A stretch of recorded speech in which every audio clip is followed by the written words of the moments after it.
and wiped away my tears. Not even in a million years can I ever repay you for what you've done for me. You were there when I felt that there was no place for me. You were there to show me how to truly believe in the miracle of creation, in the good and the bad.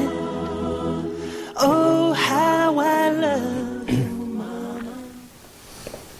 Bismillah. Assalamu alaikum wa rahmatullah. It's Nazir bin Nasib from OutstandingMuslimParents.com here at Huda TV, and welcome to our episode of Outstanding Parents. So welcome to the zone where we encourage parents to be outstanding, because being average, especially when you understand it, really is not enough. I mean, average is nothing but top of the bottom, bottom of the top.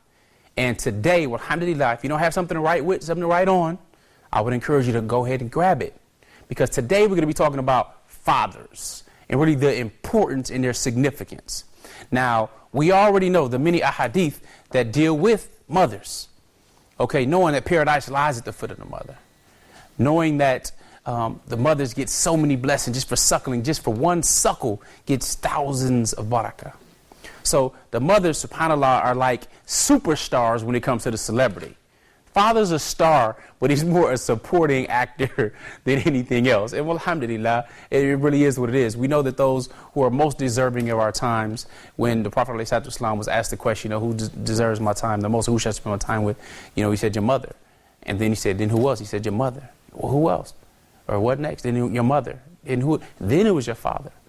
So more than 3 times is your mother.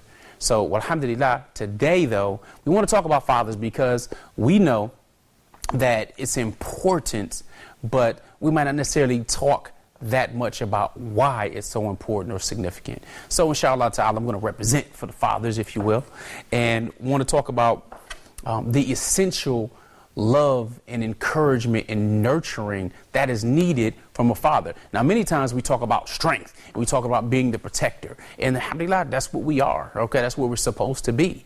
But however, we're not limited to those roles.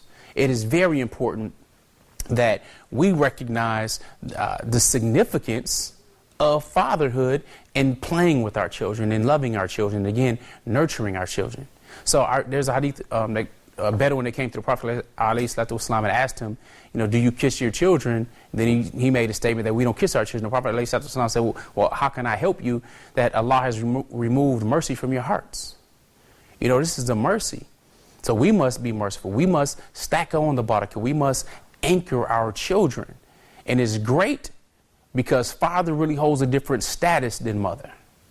Again, mother's that superstar. Mother will take it all from the children. She already gets pain from the children inside of her, or the child inside of her is elbowing and kicking and kneeing and doing all kinds of stuff, right? So Ummi, her mom, is already taking care of that. She's already experiencing that. And she gets lots of pain. Even just, mentioned about the blessings of suckling, when that baby bites down and chomps down on her and so on and so forth, but gives them unconditional love at that little bitty age, that little tender age, and as the child grows. But we don't have that opportunity. Alhamdulillah, we have the opportunity to be that extra force, be that supporting force, to be there and take care of that family.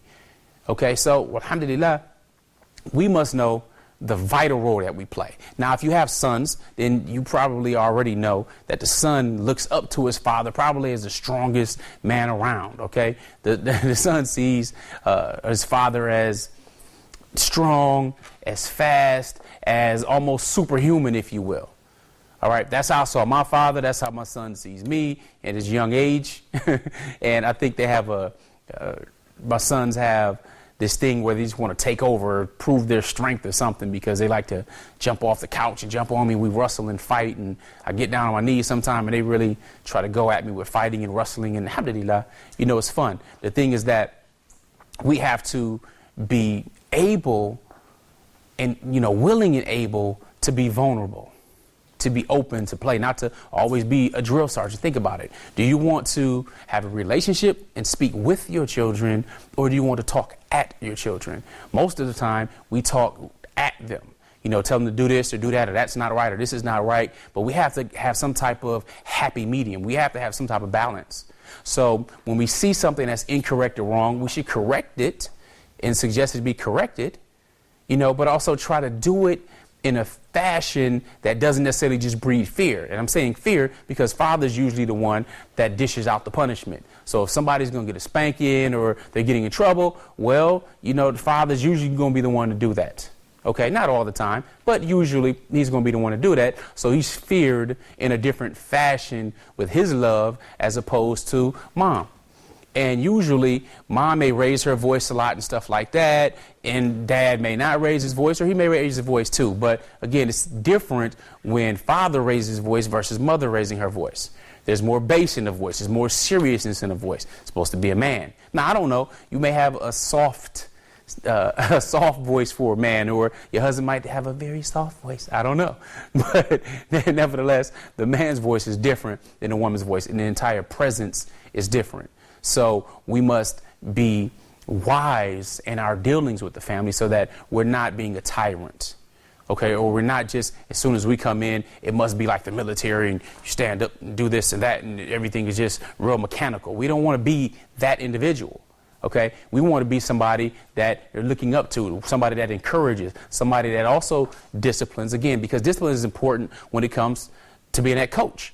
Finding creative ways to go ahead and help our children understand different things. So when it comes time for discipline, of course, discipline is different than punishment. You know, it's included, but punishment, hey, if somebody needs to get a spanking, we already know that, you know, nothing other than a serious violation or something like that is more than 10 strikes, if you will, or 10 whaps or what have you, okay? But the thing is, we have to have that balance. We have to have the wisdom so that our children understand, even if they get in trouble. The great thing is that when we use that wisdom, when they get in trouble, they know that they're loved. So they know there's a lesson behind it. We don't want to go into it angry as though we hate our children. Okay, we don't even want to give that off. So after they get in trouble or might get a spanking or something, you talk to them, ask them some questions. Make sure they understand that they chose to receive the punishment. If you want to put your children in deep mabu on the wall, like I talked about, you know, on the wall, that sounds like we're hanging them up on the wall, but they're putting their backs against the wall and then in a deep mabu position like that. If you want to have your children like that, or in the plank position or push-up position, if you will, on the ground, you know, discuss with them after they get done. You know, discuss with them how they actually chose to take that and put that in their life based upon a behavior that they did. Okay, because obviously, I'm sure you're going to investigate fairly, especially if they were arguing with another child or fighting with another child. You're going to have both of them present, get the stories from each of them, and take the justice out from there, right? Hope so. You don't want to just ask one child and then the other one gets in trouble. You want to be fair, hear both sides of the story, and then make an intelligent decision whether or not somebody just needs to be corrected, you're going to get a warning, or whatever it may be. Okay, but since father usually is the one that carries that out, or is the threat, like, you know, wait till your father gets home, or I'm telling you, something like that, then we need to be more cognizant of our caring that must go along with that. We must risk being funny. What I mean is, risk being funny and being silly opens up a different world to your children.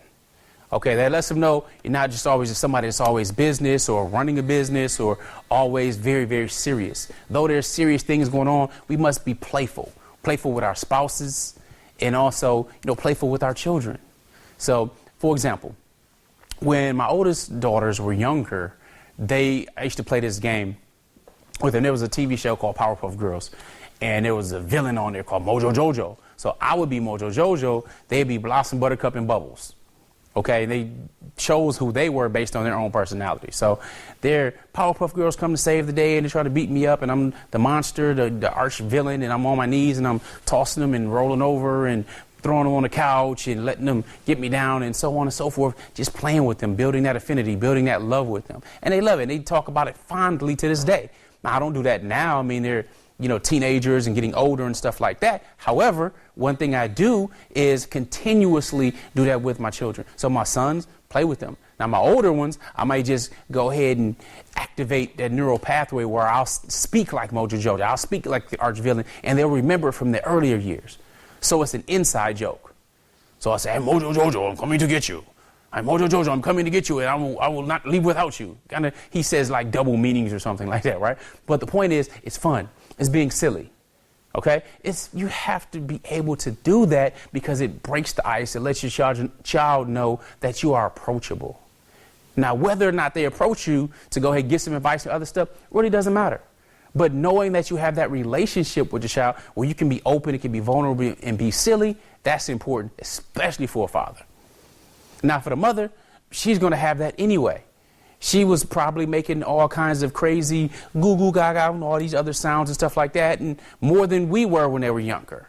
Or at least I know I do that. I don't know about you, but I'll grab a little baby and grab a son or a daughter, and I'm chewing on the necks and the back of the head and playing with them and feeling them and touching them and, letting them know they're loved. So since we're fathers, we have to be able to show that love in a different way. Now, my family was not that affectionate coming up. We didn't hug each other after prayer. We didn't have some official prayer. We weren't even Muslim. So again, it's our responsibility to be able to have them project a great identity and lovingness within us as fathers. So inshallah ta'ala, when we come back, we're going to talk about a number of other strategies that we can use as real men to be those fathers and leaders for our family as an outstanding parent. So stick with us. Inshallah ta'ala, we'll be back in a few moments. All right. Ma'as-salama. Oh, how I love you, Mom and Dad.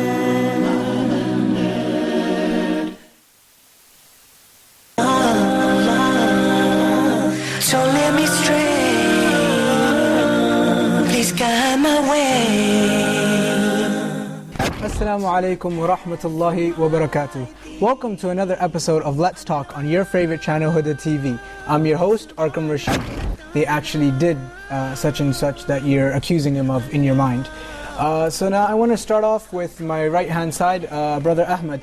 If you can just tell us what your thoughts were on that video. What can you extract from that video? Would you say some of the youth turn to drugs, especially in your country, if they don't have jobs, or it's because they want to get away from their daily normal lives? Would you say that's a reason? Absolutely, that's true. Some people just resort to drug as the last option because they get themselves straight out and they're instead of depression, but they don't know where to turn for help. Sports per se is like a communal social activity, whereas it collects the community together and it bonds brotherhoods together. It's very social in its aspect where you interact with your teammates or your players in a team. So I think a message would be just to stay completely away from it. Even we can say, oh look, it's haram.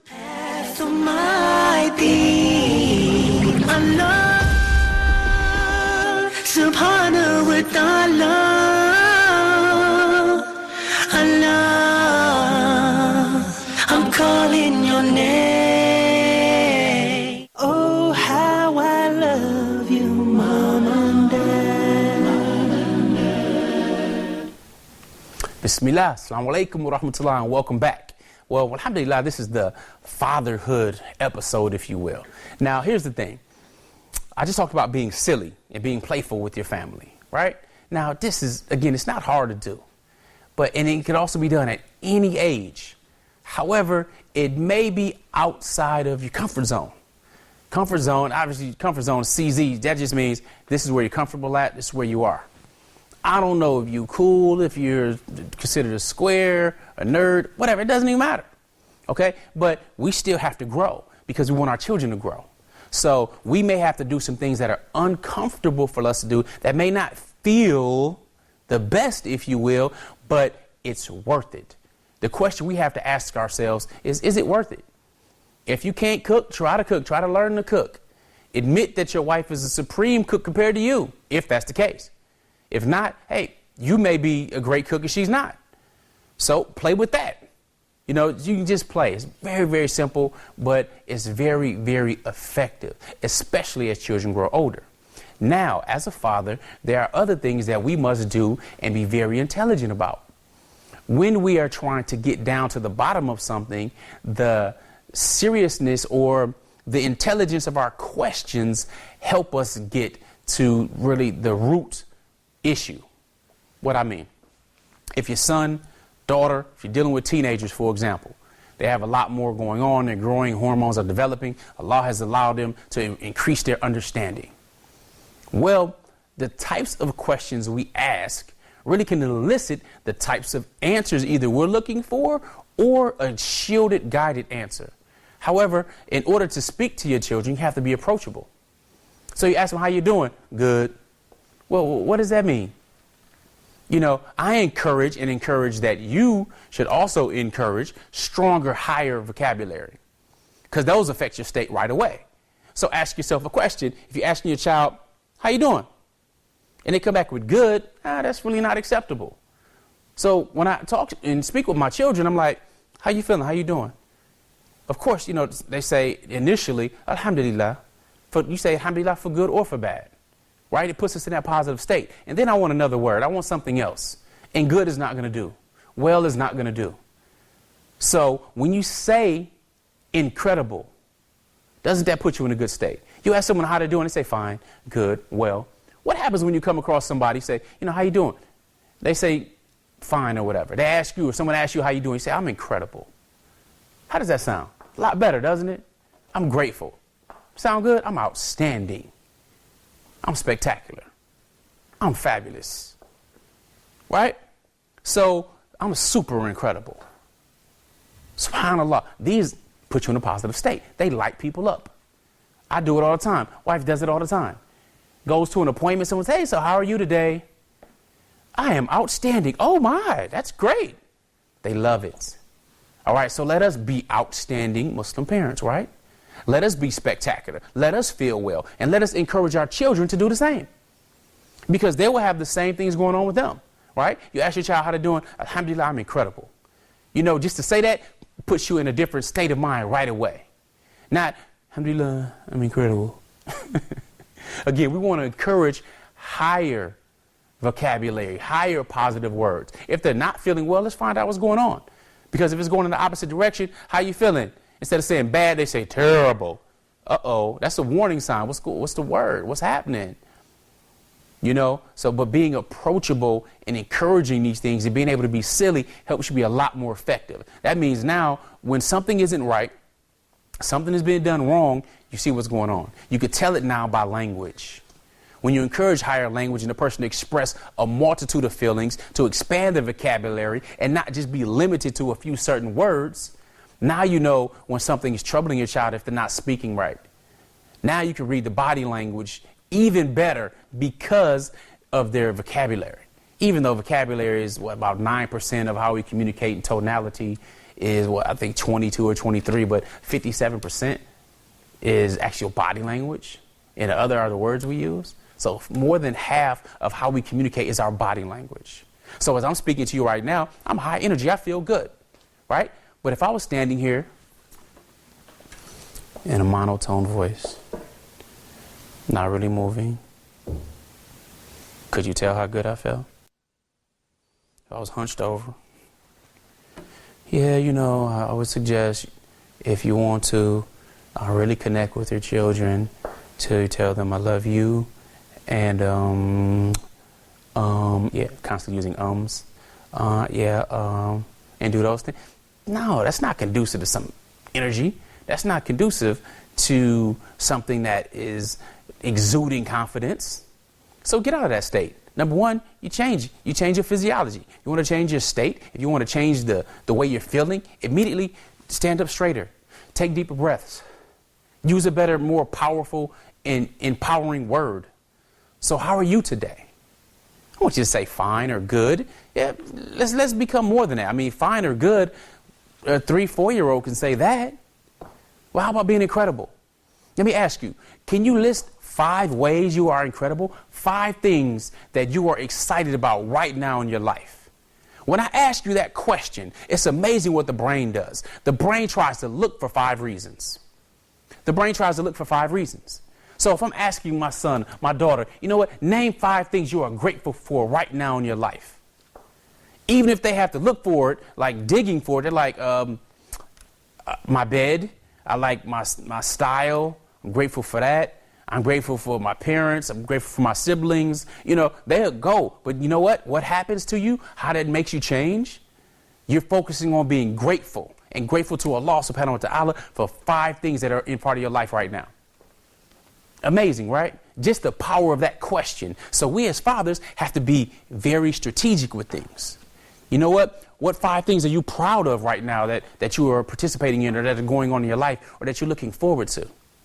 You know, what 5 things are you feeling passionate about achieving, you know, in the next 30 days or the next 60 days or the next 6 months?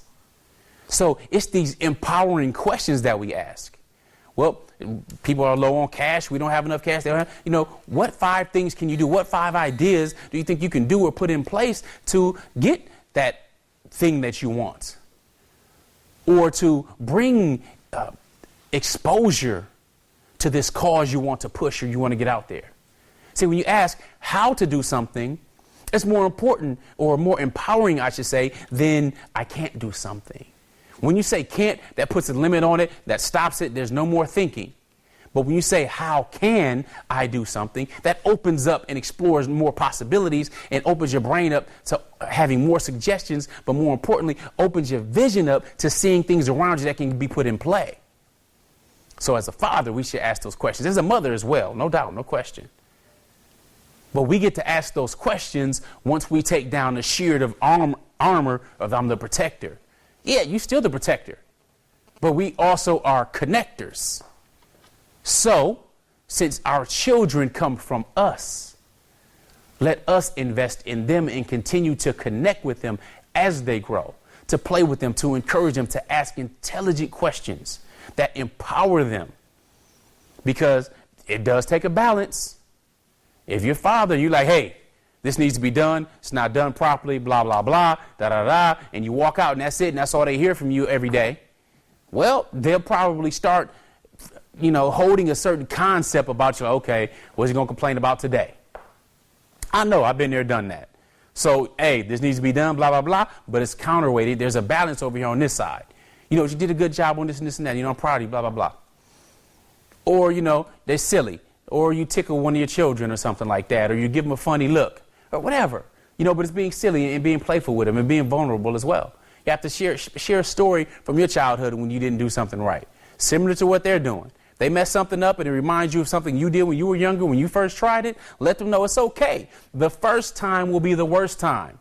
The first time I got up for public speaking was the worst time. I think I did a 30-minute presentation I was supposed to do in all of like 4 minutes. And I turned like pink. I'm light skinned, so I turned pink like I was nervous. It's crazy. It's wintertime. All right. So we have to know the first time we do something will be the worst time. If you're teaching your children how to drive, the first time they go out is going to be the worst time. The first time they get on a bicycle is going to be the worst time. And we have to know that as parents. The first time you're a parent is going to be the worst time. But alhamdulillah, we learn as we go. Well, alhamdulillah, we've created programs for parents that want to become outstanding and aren't just satisfied with being average. That's why I'm encouraging you and I'm thanking you for tuning into the program. Because by you tuning in, showing that you want to learn more, you want to grow more, and you want to become outstanding.